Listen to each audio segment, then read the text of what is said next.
For cow stretch, place any cushion close to the wall and then place your knee close to the wall by keeping your toe pointed upward.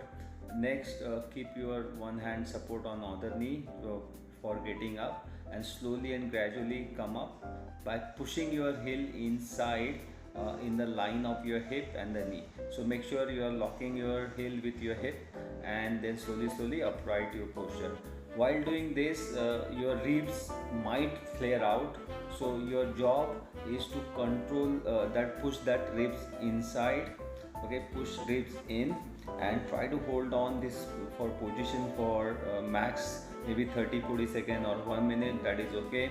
Also, what you can add up on this is raise your arm and tilt on opposite side. This will give you good stretch on your hip flexors or also on psoas muscle. So this is good stretch for people who are sitting long hours on chair and seated jobs. So this is one of the best stretch, and you can do this every day.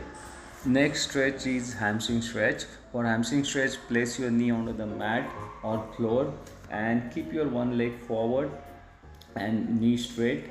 While doing this stretch, make sure you are not pushing your leg too forward where your waist is tilted on one side or pelvic tilted on one side, rather than keep those 2 points of the waist in horizontal.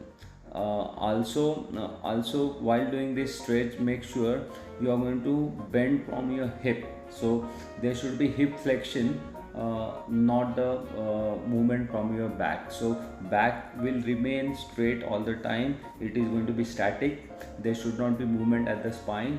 So from this point, go to the maximum range of motion, and each point you are going to stay 10 to 20 seconds and go further down, go more than your comfort zone, and do this stretch at least 40 seconds. If you do it in between 1 to 2 minutes, that's the best. Next stretch is lizard stretch with hip dislocation. For this, place your knee on a mat and one step forward, go on low lunge position, one arm on floor, other arm on your knee. On this stretch, what you're going to do, push your knees out to the maximum range of motion by pushing your waist down at the same time.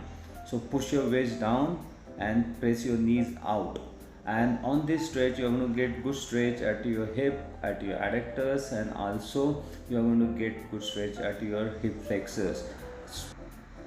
Next stretch is pigeon stretch. For this stretch, you're going to keep your knee onto the mat and one leg folded forward. I would suggest fold your front leg 90 degree so that you get good stretch at your hip. And make sure you are keeping weight balance on your back knee rather than sitting on your hip of the front leg. Make your torso upright first.